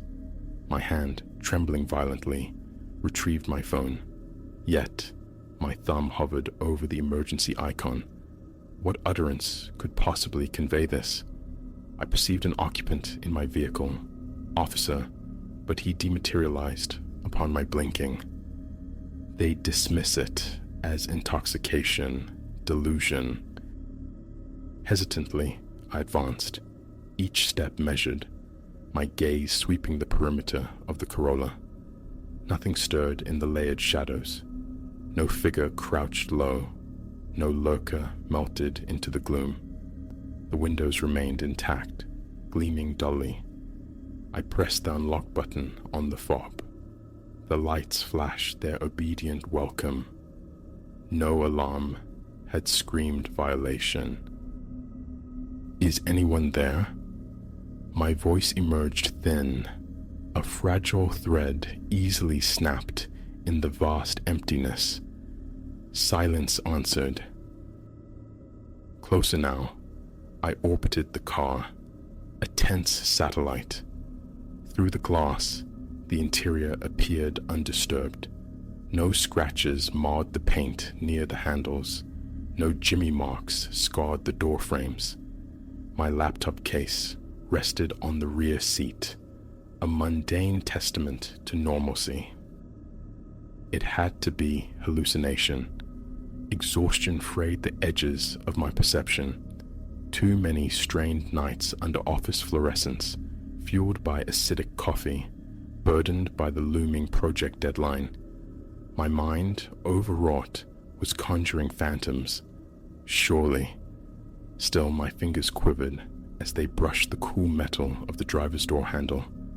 A pause, a sharp intake of breath, then I wrenched it open, reflexively stepping back. The dome light flickered on, illuminating emptiness. Cautiously, I leaned in, scanning the rear footwells, the space beneath the seats. Vacant. But the air inside, it was wrong. Beneath the familiar notes of worn leather and lingering coffee lay something else, an intrusive scent, musty, organic, redolent of disturbed earth or sodden autumn leaves. My nose wrinkled. Had I tracked mud in earlier? A prickling sensation crawled over my skin as I slid behind the wheel. The seat felt unnervingly cold, a deep, penetrating chill that seemed wrong for the ambient temperature. I turned the key. The engine grumbled to life without protest. The radio resumed its broadcast, the same classic rock station thrumming familiarly. All systems nominal. You're cracking up, Elias, I murmured, adjusting the rear-view mirror, seeking my own reflection as reassurance. Ease up on the caffeine. Then, recollection sparked. The surveillance cameras, mounted high on the mall's exterior, silent sentinels I'd noted during previous late departures. If flesh and blood had indeed breached my car, its image would be captured, archived. Engine idling, I wrestled with the urge to simply flee, to drive straight home and bury the strangeness under layers of forced forgetfulness. But the not knowing would fester, a sleepless malignancy. I cut the engine, exited, and locked the Corolla again. The walk towards the mall's darkened facade felt interminable. The main entrance was a black mall, but near the loading docks, a side door served the security personnel. I'd observed guards using it. Each footstep echoed with unsettling clarity against the brickwork. Shadows writhed in my peripheral vision. My gaze kept snapping back to the Corolla, half expecting the silhouette to reappear, but it sat inert, ordinary beneath the jaundiced light. I pressed the intercom beside the security door. After a pregnant pause, a weary voice crackled. "Yeah?" "Evening. Apologies for the late hour. I work upstairs. I think someone might have attempted to get into my car. Is there any way to review the camera footage?" Another pause. "Got your ID?" I held my building access card up to the small camera lens positioned above the panel. Seconds later, a sharp buzz, a metallic click, and the door yielded. The secured office was a compact cube, bathed in the cool, flickering luminescence of multiple monitors. A stout man, maybe in his 50s, glanced up from his phone. His name tag read, "Say L." "Where you parked?" he asked, his tone flat, setting the phone aside. I described the location. He navigated through camera feeds with practiced clicks, bringing up grainy, monochromatic views of the lot from various angles. Time? Just now. 15 minutes ago, perhaps. Walking out, saw someone inside. He nodded, fingers manipulating the mouse, rewinding the digital stream. On one screen, my own figure appeared, striding across the asphalt, then stopping abruptly. The angle wasn't ideal, but my posture, frozen, staring intently at the Corolla, was unmistakable. "Don't see nobody else," Sal observed, squinting at the display. "Could you rewind further? They must have entered before I came out." He complied. The footage spun backward, a dizzying reverse chronology of arriving and departing vehicles. He halted the playback approximately an hour before my exit from the office tower. We watched in real time. My Corolla sat undisturbed. No one approached. Until 11:12 p.m., something shifted. A nebulous darkness detached itself from the deeper shadows at the lot's edge and began to drift towards my car. It was indistinct, a smear on the low-resolution feed, vaguely anthropomorphic, but lacking definition. As it drew nearer the Corolla, its form seemed to deliquesce further, becoming less a shape and more a localized absence of light. It reached the vehicle and merged. There was no discernible opening of a door, no physical entry. The blur simply flowed into the car's outline and vanished. "The hell is that?" Sal muttered, rewinding the sequence, playing it again. The same impossible event unfolded, the shadow gliding, dissolving into the stationary vehicle. "Check other cameras." My voice was dry, sticking in my throat. He switched perspectives. From every available angle, the narrative remained consistent. A dark anomaly, traversing the lot, becoming increasingly amorphous near my car, then being absorbed by it. Crucially, no footage showed anything leaving the vehicle afterward. "System glitch," Sal pronounced, though his voice lacked conviction. "Get weird artifacts sometimes. Night vision, infrared, plays tricks." "Yeah," I echoed weakly. "A glitch." He offered an escort back to my car, but I declined, unwilling to betray the violent tremor in my hands. The return journey across the asphalt felt exponentially longer, each step a a conscious effort. A part of me screamed to abandon the car, summon a ride, sever the connection, but practicality, the need for transport tomorrow, tethered me to it. Drawing closer, I noticed an anomaly on the driver's side window.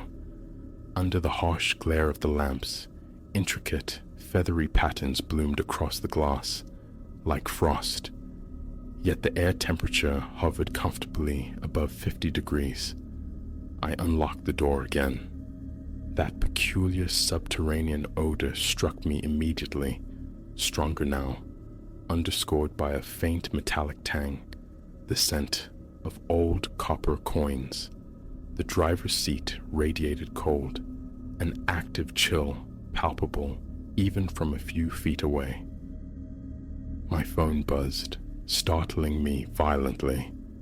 A text from Lena. "Everything okay?" Later than usual. My thumbs fumbled a reply. "Work ran long. On my way." Procrastination was no longer viable. I had to enter the car. I had to drive. Stilling myself with a deep breath, I slid into the driver's seat. The cold was immediate, seeping through my clothes, settling deep in my bones. I started the engine, blasted the heat, and pulled out of the parking space, the tires whispering on the pavement. The drive home was a symphony of tension. My eyes flicked constantly to the rearview mirror, searching for what?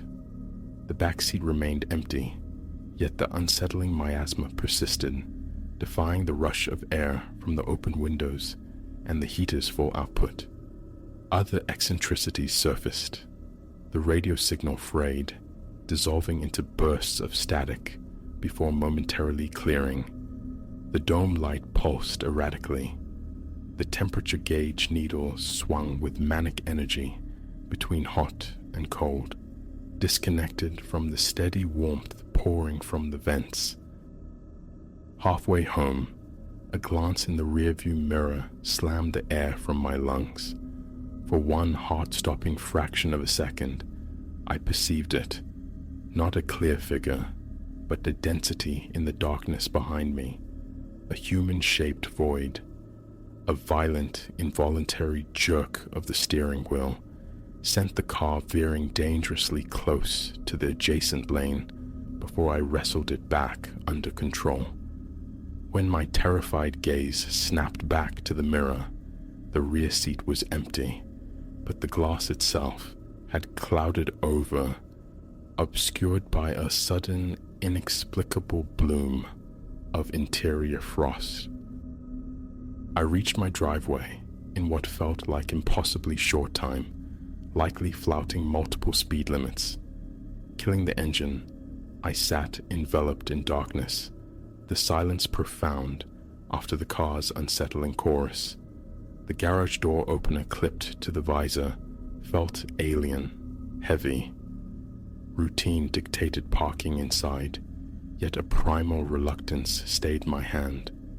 An instinct, sharp and clear, warned against enclosing this vehicle, this presence within the intimate confines of my home. Lena was asleep. I murmured something about a headache and retreated to the bedroom, but sleep remained elusive. Hours crawled by as I lay rigid, listening to the nocturnal sighs of the house, my mind replaying the parking lot tableau, the spectral footage, the chilling drive. Morning found me calling in sick. The moment Lena departed for her own office, I went outside to confront the Corolla. Daylight initially lent an illusion of normalcy, but opening the door released the smell, now potent, undeniably tinged with decay beneath the earthy, musty base. The driver's seat remained cold to the touch, despite hours bathed in morning sun.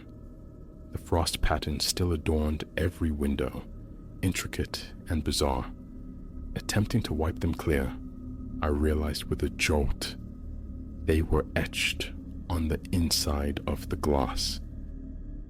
That morning, I drove to the nearest dealership and traded in the Corolla.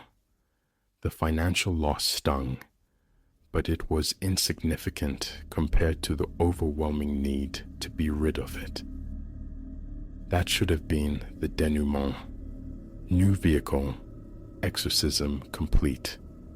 But the ensuing weeks unraveled that hope. Subtle intrusions at first. The security cameras at my office building began to glitch whenever I passed. The recordings would distort, momentarily displaying that familiar, smudged darkness trailing in my wake. Electronics behaved erratically in my vicinity. My phone's battery life plummeted. Lights flickered upon my entering rooms. The television would sometimes dissolve into a screen of hissing static when I sat nearby. My new car wasn't immune. The phantom cold spots manifested. The faint, unsettling aroma began to seep into the upholstery, and delicate frost patterns occasionally materialized on the interior glass.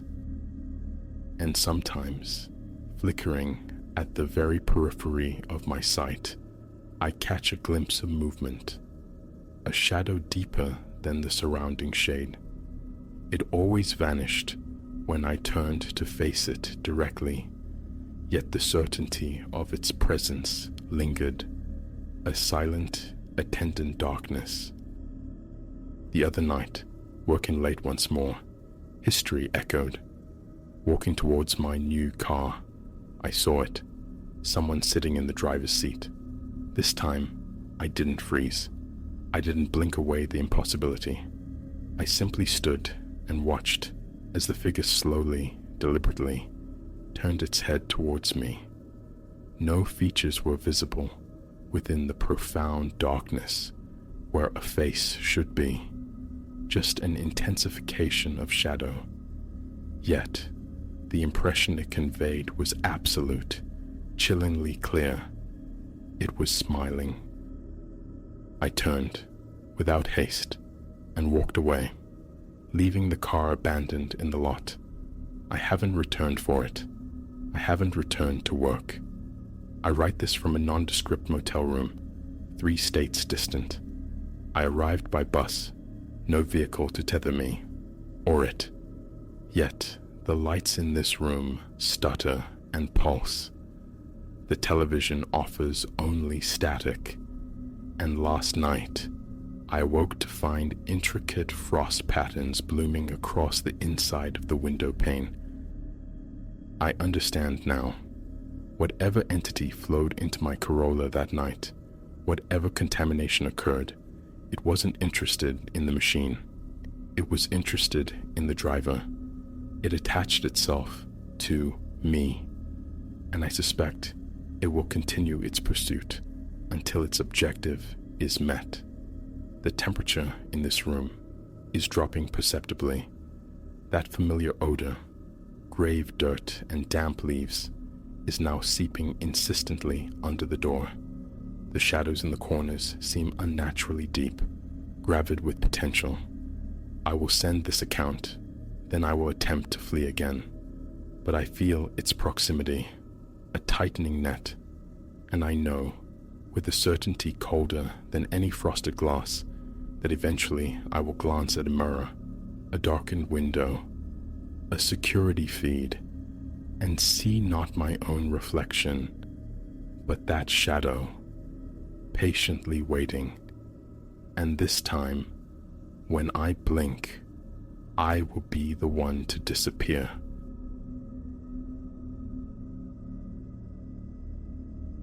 Ignorance would have been kinder than the curiosity sparked by sunlit plastic. Had I just drifted by that heap of discarded ephemera at the Market Street Bazaar, perhaps sleep would still visit me. Perhaps the mere hiss of static wouldn't send tremors through my hands. Perhaps the space behind my shoulder wouldn't feel perpetually occupied. allow me to unwind the sequence precisely as it unfurled. It transpired last Saturday, under an October sky so crisp the air felt like biting into glass. I was adrift in the weekend ritual, sifting through the sediment of other lives, seeking nothing in particular. Beneath a rickety folding table, nestled in corrugated cardboard, lay the cassettes, 30 or so anonymous shells, their only identity small paper labels etched with dates in faded cerulean ink. The stall minder, a woman whose age seemed etched deeper than the dates, demanded a mere $5 for the lot. Relics from an estate clearance, she murmured, professing no further knowledge. I parted with the cash, motivated chiefly by the memory of my father's archaic Sony player languishing somewhere in my apartment's clutter. The tapes slipped my mind until evening descended. Engaged in closet archaeology, I unearthed the Walkman. A quick battery transplant revived it. I plucked a cassette at random from the box, 61582, and slotted it home, thumbing the play mechanism. Initially, only the familiar ghost breath of old magnetic tape filled the headphones. Then, a man's voice materialized, measured and distinct, the cadence of a lecturer. He spoke of banalities, the day's weather, the contents of his lunch, musings on a novel, ordinary audio diary entries. My finger hovered over fast forward when it happened. A faint thread of sound woven beneath his monologue, a whisper, barely corporeal, saying, "Leo," my name. Stop, rewind, play. It was undeniable, stark against the tape's hiss, despite the intervening decades. Leo. A slickness bloomed on my palms. Coincidence, I reasoned, a stray voice captured in some long-ago room. I ejected the tape, seized another, 9382. This held a woman's voice, reciting verse, rhythmic and low.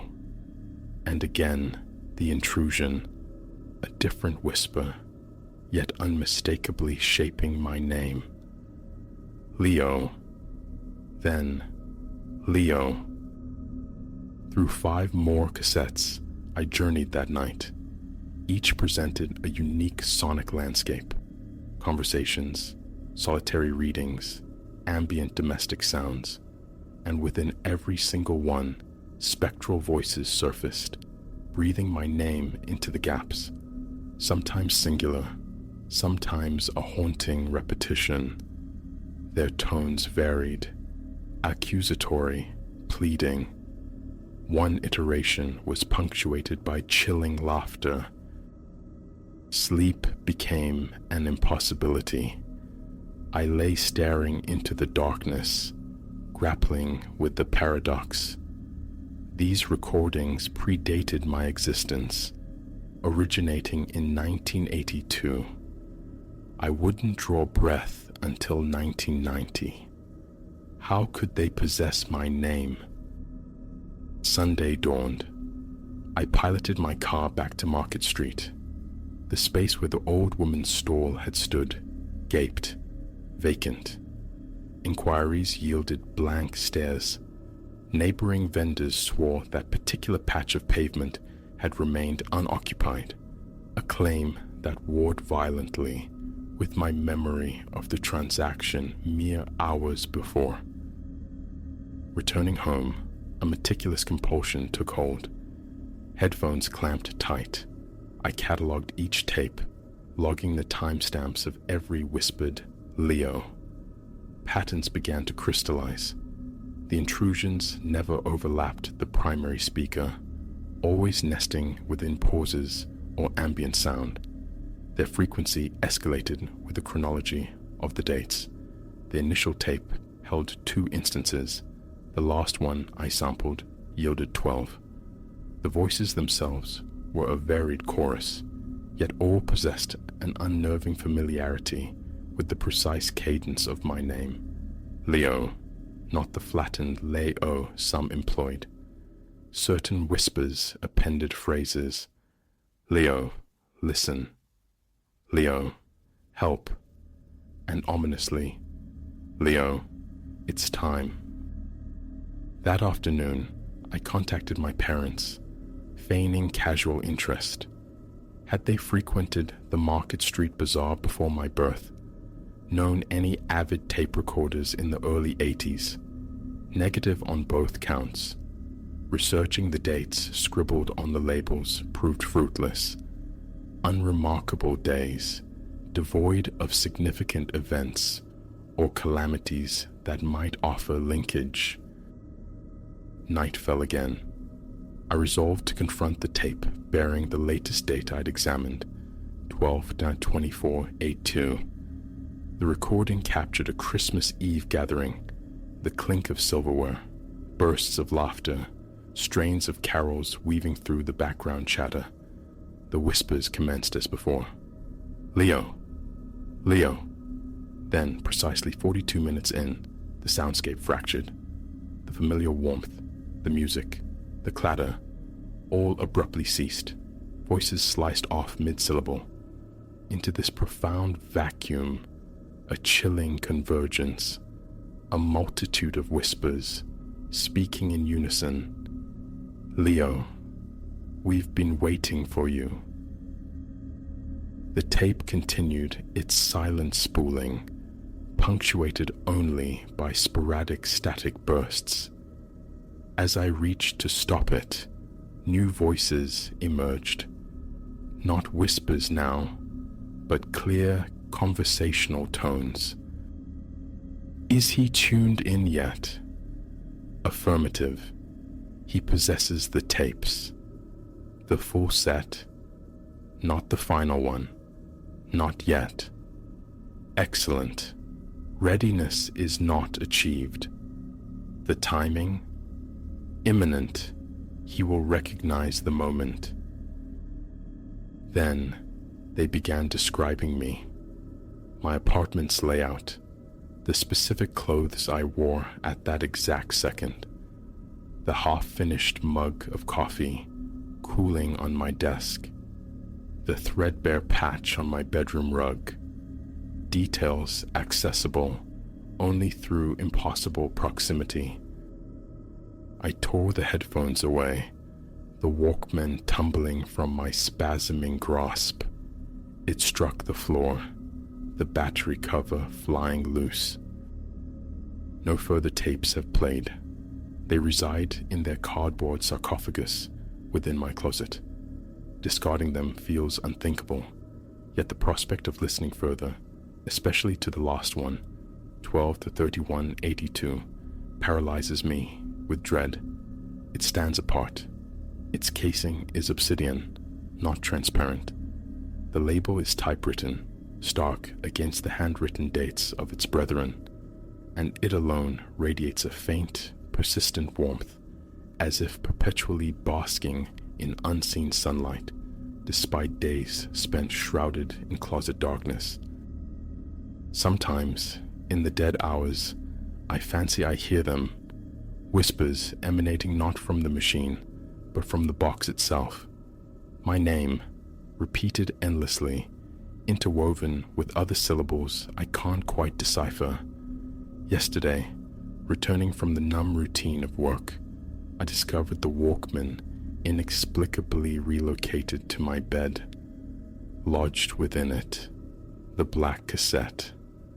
I know, with chilling certainty, I left both secured in the closet. I know I bolted my apartment door. Sleep has since become a forgotten country. I keep vigil in my living room, bathed in artificial light, eyes fixed on the closet door. The whispers gain strength, clarity. They no longer require the medium of magnetic tape. An hour ago, my phone shrilled. Lifting the receiver unleashed a torrent of static. coalescing into the familiar conversational voices from the Christmas Eve recording. It's time, Leo. Play the lost one. I commit this account because the silence needs breaking, because someone must know what transpired, what continues to transpire. The black cassette rests on my desk now, expectant. The whispers claim a vigil of 40 years. They insist I am their sole audience. They speak of need. They speak of hunger. My hands tremble as I type these words. The whispers are sharp now, distinct, without any technological aid. They articulate new desires, instructing me on their demands. The black tape intensifies its warmth hourly. I feel its heat like a low fever across the room. Every rational instinct shrieks a warning against it. Play it not. And yet, I will. God forgive me. I'm going to play it. The not knowing is a worse torment than any potential revelation, however destructive. I can perceive their excitement now, a palpable thrum in the air. They sense my capitulation. The final tape is in my hand. It pulses, febrile, almost alive. I will document what follows. 23:42. The cassette clicks into the Walkman. My thumb hovers, a breath away from the play button. 23:43. Their voices are utterly lucid now. Do it, Leo. Unbind us. 23:44. The black plastic is hot, searing against my fingertips. 23:45. A rapping begins at my apartment door, insistent. 23:46. The whispers cease. Utter silence descends. 23:47. The knocking escalates, hammering now. I think I hear shouting in the corridor, calling my name. 23:48. My phone rings. Caller ID displays unknown. 23:49. Every electronic device in the apartment springs to life simultaneously. Screens blaze with static. 23:50. The power cuts, plunged into darkness. Typing this on my phone's dwindling battery. 23:51. The knocking has stopped. All external sound has ceased. 23:52. I'm pressing play now. If this is found, I am likely... The remainder of the document devolves into an unreadable cascade of random characters, symbols, and digital noise, concluding with a single, stark line of text. We are free. Thank you, Leo.